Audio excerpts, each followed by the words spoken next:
bonjour à toutes et à tous, bienvenue sur KTV, Coésie FM, le 106.9 pour un temps de parole, toujours en direct à la radio et à la télévision. Il est avec nous, il est en charge de la lutte contre l'immigration clandestine, Julien Cardoncuff. Bonjour. Bonjour Patrick. Bonjour merci d'avoir accepté notre invitation. L'actualité, évidemment, l'actualité en termes d'immigration, elle est sur Batrolo, vous l'avez entendu ce matin. Alors c'est vrai qu'en termes d'image, ça fait des années, c'est la une de France Mayotte, du reste, des années qu'on voit cette colline, j'allais dire, construire tous les jours un banga ou un taudis en tôle, tous les jours il y en avait de plus en plus. Là, ça déconstruit, mais est-ce qu'on règle vraiment le problème? Parce qu'on l'a entendu à l'instant, Camar nous dit, ces gens partent mais ils ne savent pas où ils vont. Est-ce qu'on ne déplace pas le problème, tout simplement? On a trop longtemps laissé faire et laissé s'installer des personnes sur des terrains qui ne leur appartenaient pas. Oui. Avec des habitats qui sont précaires, en tôle, souvent indignes en termes de salubrité. Et on ne peut pas accepter cette situation. Aujourd'hui, il faut bien commencer par quelque part, et pas des moindres, puisque le terrain Batrolo, comme vous le disiez, depuis tant d'années, a été concerné par ce phénomène. Alors il faut agir, c'est ce qu'on est en train de faire. Des solutions d'hébergement ont été proposées à ces familles. Bon nombre d'entre elles les ont refusées, en préférant rejoindre des membres de leur famille ou des connaissances. Quel type de logement a été proposé à ces familles? Des hébergements d'urgence temporaires, en quelque sorte, pour leur offrir une porte de sortie et le temps de se retourner. C'est normal de le faire, mais d'une certaine manière, il faut aussi qu'ils trouvent par leurs propres moyens des hébergements, des logements décents, réguliers, légaux, que ce soit avec leur famille ou des connaissances ou dans le secteur privé ici. Mais il y en a beaucoup qui vont, on l'a entendu tout à l'heure, qui risquent de se retrouver ailleurs pour reconstruire d'autres bangas ou d'autres taudis ou habitations précaires. Est-ce que pour vous, c'est le moyen de pouvoir agir dans le cadre de la flagrance sur ces nouvelles constructions? Nous sommes extrêmement vigilants sur des possibles réinstallations de manière illégale sur des terrains qui ne leur appartiennent pas. Ça nous permettra effectivement d'agir dans le cadre de la flagrance, c'est-à-dire un banga ou un taudis qui est en train de se construire. On peut décider, sans passer par le juge, de manière très rapide, de le détruire si on a l'accord du propriétaire et si la mairie, la municipalité demande le concours de la force publique auprès de la préfecture. C'est ce qui s'est déjà fait. J'étais à Chirongui il y a à peu près un mois lors de mes visites communales. On a visité un des quartiers en situation illégale. On est tombé sur un manga qui se construisait. 2 jours plus tard, c'était détruit. Alors, on n'est pas véritablement dans la lutte contre l'immigration clandestine, là, puisque Camar le disait tout à l'heure, peut-être vous allez pouvoir le confirmer, on n'a pas très peu de personnes en situation irrégulière sur Batrolo. On a des gens qui ont des cartes de séjour, on a même des Français. C'est une population mixte, c'est-à-dire que vous avez des gens qui étaient en situation irrégulière. On a organisé 2 opérations d'interpellation dimanche et lundi par la police aux frontières, appuyée par la sécurité publique. Aujourd'hui, les gens que vous trouvez sur place sont effectivement des gens soit en situation régulière, étrangers en situation régulière, ou des Mahorais qui sont présents et en train de déconstruire leurs habitations. Ce n'est pas effectivement une question purement LIC, lutte contre l'immigration clandestine, mais la LIC, c'est une approche globale. Et l'un de ses effets, c'est la construction d'habitats illégaux sur des terrains qui ne sont pas les leurs. Samuel Bocher, le rédacteur en chef de France Mayotte Matin, a une question à vous poser. Une question toute bête, mais le titre de séjour qui est délivré par la préfecture aujourd'hui, donne-t-il le droit, il donne des droits, mais donne-t-il le droit de travailler aux personnes? Oui, tout à fait. Les personnes peuvent travailler si elles sont en situation régulière. Il n'y a pas de difficulté avec les étrangers en situation régulière sur le territoire. Ils ont rempli des conditions qui sont strictes et strictement appliquées par la préfecture, qui sont des conditions données par le Code des étrangers en France. Et à partir de ce moment-là, ils peuvent travailler en toute légalité. Alors là, on assiste, pour finir sur Batrolo, on assiste effectivement depuis presque 48 heures, en tout cas depuis au moins dimanche, les gens qui déconstruisent leur habitation et partent avec le matériel. On le voit sur les images, les poutres, les tôles, etc. etc. Alors que quand on est allé à Vaïbé, on a vu ceux c'était des agents de la mairie, encadrés par la police évidemment, qui cassaient les poutres, qui qui faisaient des trous dans les tôles pour pas qu'elles soient réutilisées. Là, on les laisse partir avec le matériel. Alors, c'est pas la première opération qu'on mène sur Batrolo. Il y en a eu déjà plusieurs, hein, 5 ou 6 depuis quelques mois. Par contre, c'est la plus importante. On a aujourd'hui à peu près 80 habitats précaires qui sont en cours de déconstruction ou de destruction. 80 habitats, donc 80 familles a priori. A priori, ça fait combien de personnes, grosso modo? Difficile à savoir, parce que par définition, c'est un habitat qui n'a pas été recensé en tant que tel sur ce territoire-là, mais on peut imaginer autour de 400 personnes à peu près. C'est à ça que ça correspond. L'objectif, c'est que ça se passe aussi dans de bonnes conditions.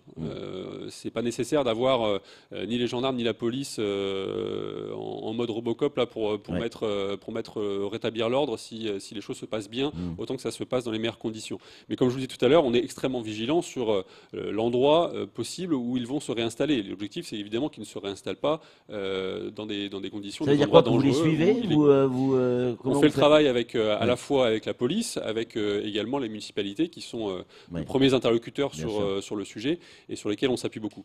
Alors, reparlons là de Lic à l'état pur, ce qui s'est passé dimanche. Opération Gao, ici Côte Sogea, la descente de Kwezi, pour interpeller un certain nombre de personnes en situation irrégulière. Et là, les forces de l'ordre sont prises à partie et caillassées, des véhicules civils également caillassés, à tel point qu'il faut appeler tout ce qui est disponible sur la zone pour pouvoir aider les pafistes. Ça se passe tout le temps comme ça, une interpellation de personnes en situation irrégulière. Les gens se rebellent maintenant? Non, absolument pas. En tout cas, pas tous les jours. Le GAO c'était le cas. Le GAO est sur place tous les jours. Hein, c'est-à-dire qu'ils agissent sur l'ensemble du territoire tous les jours. Dimanche et jours fériés compris. La preuve, c'est que dimanche, on a eu cette opération qui était une opération spécifique pour interpeller dans le secteur de Batrolo en préparation de cette opération de déconstruction et de destruction d'habitat illégal. Et effectivement, il y a une quarantaine de jeunes qui se sont rebellés, qui ont caillassé les forces de l'ordre. Et donc l'appui de la DDSP, de la sécurité publique, la police nationale, a été requis pour sécuriser le périmètre et procéder à de nouvelles interpellations. Au total, c'est une vingtaine d'interpellations d'étrangers en situation irrégulière dimanche dernier, plus entre 20 et 25 lundi. Alors, depuis que les reconduites à la frontière ont pu reprendre, est-ce que vous avez une idée du chiffre de personnes reconduites à Anjouan? J'ai une idée, mais c'est pas vraiment ça qui est important. Ce qui est important, c'est pas les chiffres, c'est l'action. Et aujourd'hui, on est dans une période normalisée avec les autorités comoriennes, sur lesquelles on travaille aussi avec un dialogue relativement nourri pour parvenir à cet accord cadre qui devait normalement aboutir à la fin du mois de novembre, et puis qui a pris un peu de retard pour des raisons diplomatiques, de rhétorique, de précision de cet accord. Aujourd'hui, on est sur un niveau de reconduite qui est un niveau qui correspond à une activité qui est une activité forte. Voilà. Forte ou normale? Normale, forte, non, plutôt renforcée par rapport à ce qu'on a pu connaître les derniers mois. C'est-à-dire que jusqu'à présent, quand je venais vous voir, j'étais un peu embêté parce que vous posiez toujours la question, voilà, Julien, qu'est-ce qui se passe sur le côté des reconduites? Et je vous répondais, on fait ce qu'on peut, il y a des accords, etc. Là, on est sur une position normalisée et les choses se passent normalement sur le plan des reconduites. Est-ce que, selon vous, on est à quelques jours de la fin de l'année, est-ce que on va tout de même arriver aux 18 000, 19 000, 20 000 reconduites à la frontière que l'on fait régulièrement? On va, plutôt régulièrement. On sera plutôt de quel ordre?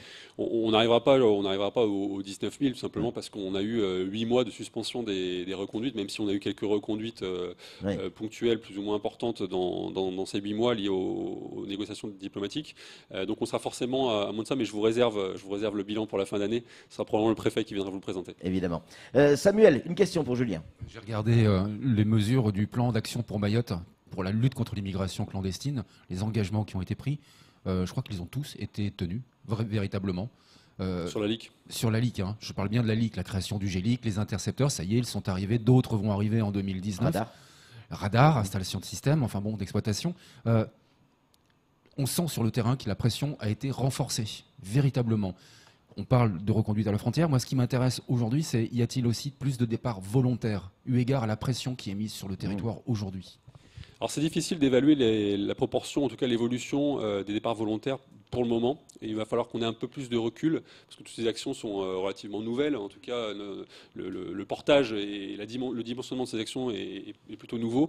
Il faudra voir ça début de l'année prochaine, voir vraiment s'il y a eu un impact en termes de départ volontaire. On l'a quand même vu pendant la période de suspension des reconduites, puisque certains, en fait, parfois avant se constituaient directement auprès du CRA en disant bon bah voilà, moi je veux me faire attraper entre guillemets et puis retourner aux Comores.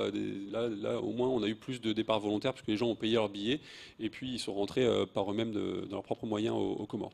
Donc c'est un processus qui est en cours. Je reviens simplement sur la question du plan pour Mayotte. Effectivement, toutes les mesures liées à la LIC ont été satisfaites, mais moi je m'en réjouis pas.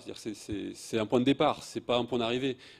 Ça c'est fait. Maintenant, il faut aller plus loin. Il faut aller plus loin sur la question des intercepteurs. Il y en a 2 qui ont été commandés pour l'année prochaine, donc 2 qui seront livrés l'année prochaine. Donc 2 de plus. 2 de plus. Ouais. On essaye d'en gratter encore ouais. plus. Hein. Enfin, ouais. Moi, c'est mon boulot aussi d'aller taper aux portes à Paris pour avoir des moyens supplémentaires. On essaie de renforcer aussi les équipes, on essaie de poursuivre sur cette lancée. Quand on parle d'immigration clandestine, il y a aussi ces gens qui sont toujours pas convoqués par la préfecture, parce que maintenant c'est le principe, hein, on ne fait pas la queue bêtement devant la préfecture, on attend la convocation. Il y a des gens qui n'ont toujours pas été convoqués, on sait pourquoi, hein, avec ces 8 mois de perturbation, on va appeler ça comme ça, et qui risquent à tout moment d'être pris par la patrouille et d'être renvoyés alors qu'ils ont été en situation régulière mais ils n'ont pas pu faire renouveler leur titre de séjour. Est-ce que vous arrivez à faire la différence entre ces personnes? Absolument. Pour les personnes qui sont dans cette situation et qui font l'objet d'une interpellation par exemple par le GAO ou par la gendarmerie, si on se rend compte que leur titre de séjour est arrivé à échérence dans une période, au mois d'août par exemple, où le service était fermé et où ils remplissent toutes les conditions pour pouvoir prétendre à un renouvellement, ils ne seront pas éloignés en tant que tels. D'accord.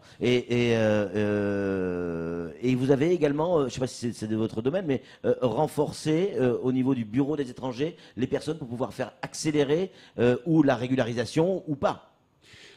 Alors il y a à la fois un renforcement en termes d'effectifs, mais également une modification de notre organisation. Vous l'avez dit, on procède uniquement par convocation, ce qui nous permet aussi d'avoir une vision plus apaisée et plus étudiée des différents dossiers. L'objectif de cette réforme en fait, de l'organisation du service des étrangers pour procéder par convocation, c'est aussi d'être plus efficace dans le traitement. Effectivement, pour délivrer des titres, notamment des renouvellements, 80% ce sont des renouvellements et les 20% qui restent pour des premières demandes, ce sont parce on est obligé par le Code des étrangers de les délivrer. Mais ça nous permet aussi de purger un certain nombre de dossiers qui vont là tomber dans l'aspect irrégulier. Et donc aujourd'hui, des gens qui sont sous récépissé, qui n'ont aucune vocation à rester sur le territoire, mais qui ont un récépissé, ces gens-là vont être traités et lorsqu'ils seront interpellés, pourront être éloignés. Samuel. Je suis éberlué de voir parfois des vagues d'affaires au tribunal correctionnel pour escroquerie vis-à-vis d'Air Austral. C'est-à-dire que ce sont des personnes étrangères qui ont usurpé leur identité pour prendre un billet et gagner la Réunion ou la métropole. Ce nombre d'affaires est-il en augmentation et comment est-ce que ça fonctionne ? Alors, c'est en augmentation relativement forte. C'est lié non pas à un afflux plus important que d'habitude, mais plutôt à une réponse de l'État qui est renforcée par rapport à ce qu'on faisait avant. C'est-à-dire qu'on a renforcé notre. C'est-à-dire qu'avant, il y a plus de monde qui vigilance. passait quand même. En fait, ça veut dire ça. Par rapport à aujourd'hui, oui. Ouais. On a renforcé notre dispositif à l'aéroport et également au port. C'est la PAF qui s'en charge et on a plusieurs affaires par vol rentrant. On a plusieurs affaires de ce qu'on appelle les look-alike, c'est-à-dire des usurpations d'identité ou des faux documents. Pardon, Patrick, il y a un réel trafic de faux documents. Alors, ce n'est pas forcément un trafic de faux documents, parce que la part des faux documents n'est pas majoritaire dans ces situations. C'est plutôt des vrais documents qui sont utilisés par les mauvaises personnes. C'est-à-dire que vous ressemblez à votre cousin plus ou moins, et les agents de la PAF qui sont aux aubettes à l'arrivée à l'aéroport, eux sont experts en la matière et savent déceler que vous n'êtes pas la personne qui est sur la photo. Et donc de ce cas-là, vous êtes en train d'usurper une identité et vous serez inquiété par la justice. Alors quand on parle de LIC, de lutte contre l'immigration clandestine, évidemment on pense à tous ces quassas qui arrivent avec des personnes à bord, y compris de la marchandise. On l'a vu il n'y a pas longtemps avec la personne qui a été interpellée, qui était l'évadé de 2016. Bien sûr, Abderrahmane. Oui. Exactement. Mais il y a aussi des quassas qui partent, qui repartent. Est-ce que ça aussi, ça fait partie de la LIC ? Ça fait partie de la ligue puisque ils repartent pas généralement pas à vide. Oui. Ils repartent avec des marchandises, des recels de vol aussi, des fruits du cambriolage en quelque sorte. Et tout ça, ça alimente Oui. l'écosystème de l'immigration clandestine. C'est-à-dire que ça alimente les filières, ça alimente les réseaux, ça permet à certains passeurs en jouant de se payer de nouveaux moteurs, de nouveaux bateaux, etc., etc. Donc il faut s'y attaquer. On est en train de travailler dessus pour s'intéresser non pas seulement aux Kwasa qui rentrent, mais aussi aux Kwasa qui sortent, sur un aspect judiciaire pour pouvoir on le souhaite en tout cas, procéder à des saisies, à empêcher ces bateaux de partir et puis à redonner à leurs propriétaires les recels de vol. Alors, dernière question. On a vu hier EDM arriver sur Batrolo pour gérer le problème des compteurs. Est-ce que là aussi, avec les actions que vous mettez en place, est-ce que vous avez vu une augmentation du chiffre de la revente d'électricité ou les vendeurs de sommeil, comme vous les appelez, Samuel ? L'augmentation que j'ai vue, c'est surtout l'action d'EDM combinée à celle des forces de l'ordre pour mettre un terme à la revente d'électricité. C'est d'abord un risque, il faut le dire à tous ceux qui nous écoutent. Revendre son électricité de manière sauvage, c'est prendre un risque en matière d'incendie et ça peut mener à des conséquences très graves. Et puis au-delà de ça, c'est aussi permettre à l'immigration clandestine ou en tout cas à des gens qui n'ont pas vocation à être sur un terrain qui ne leur appartient pas, de s'installer, de s'ancrer sur le territoire. Et tout ça, ça conduit aussi à un sentiment d'impunité. Donc il faut s'y attaquer. EDM le fait avec beaucoup de volontarisme. Il est appuyé par la société est appuyée par les forces de l'ordre et puis par le GELIC, qui est le groupe d'enquête sur la lutte contre l'immigration clandestine, qui lorsqu'il s'aperçoit qu'il y a un fruit, un produit financier de cette revente, va s'attaquer au portefeuille en saisissant des biens, des voitures ou des terrains. Samuel, pour conclure. Vous avez pris vos fonctions le 14 mai, si je me souviens bien, donc ça, c'est très court. Mais depuis, vous avez battu le terrain partout. Moi, je vous suis, vous êtes à chaque fois dans toutes les communes. Vous avez fait sur les 17, il y en a 16, je crois. Il n'y a que Dzaoudzi qui vous manque au compteur, chez vous. C'est comme ça, c'est la vie. Mais qu'est-ce que vous faites, Julien? Il faut se bouger. Qu'est-ce que ça signifie? Ça veut dire aussi que en 2019, on va basculer sur une nouvelle phase, une montée en puissance encore du GELIC et de la lutte contre l'immigration clandestine. On poursuit, je vous le disais tout à l'heure, c'est pas un aboutissement. Moi, je suis à 6 mois de présence sur le territoire et je me considère pas du tout comme ayant terminé ma mission, loin de là. Donc l'objectif de ces visites, c'est d'associer les maires aussi, les maires, les élus, les citoyens, de leur dire, ok, on peut pas tout commencer tout de suite en même temps. C'est-à-dire qu'on peut pas s'attaquer à toute l'immigration clandestine ou à toutes les zones d'habitat illégal en même temps. Donc priorisez, dites-nous ce qui vous intéresse le plus et on va s'en occuper. Voilà. Au bout de 3 semaines ou un mois après mes visites, je fais un compte rendu aux différents maires que j'ai rencontrés en disant voilà, je suis venu chez vous, on a vu 3 endroits, on a mené tant d'opérations, tant d'interpellations, tant de personnes éloignées sur tel et tel aspect de l'habitat illégal, on a engagé tant de procédures et puis on fait un bilan. Quand ça a marché, on le dit, quand ça n'a pas marché, on se demande pourquoi et puis on continue comme ça, main dans la main avec les communes. Selon vous, on est très très en retard, mais selon vous, à partir de quand on va basculer? Basculer dans le sens où on va éloigner plus de personnes qu'il ne rentre. Parce que c'est à ce moment-là qu'on va voir la différence. C'est une approche globale. C'est à la fois empêcher les gens de venir, mais aussi les encourager à rester chez eux. Oui. Et ça, c'est une approche globale qui se pose aussi sur la question de la coopération, des perspectives qu'on peut leur offrir aux Comores. Oui, mais le travail que vous faites aujourd'hui au sein de la LIC, est-ce que vous arrivez à vous projeter en disant, voilà, fin 2019, on pourrait peut-être basculer, ou 2020 ou... Je préfère pas donner d'échéance. Ouais. Moi, mon rôle, c'est de faire mon maximum. Ouais. Voilà, d'aller jusqu'au bout de la démarche, de faire le maximum avec l'ensemble des forces de l'ordre mobilisées et des services de l'État, qu'ils soient administratifs ou opérationnels, pour apporter une solution durable et efficace à la lutte à l'immigration clandestine à Mayotte. Et Julien Cardon-Cuff, merci beaucoup d'être venu sur ce plateau et de répondre à chaque fois qu'on vous sollicite et surtout répondre à toutes nos questions. Merci beaucoup. Merci de votre accueil. Allez, c'est tout pour ce temps de parole. Tout de suite, la suite de nos programmes.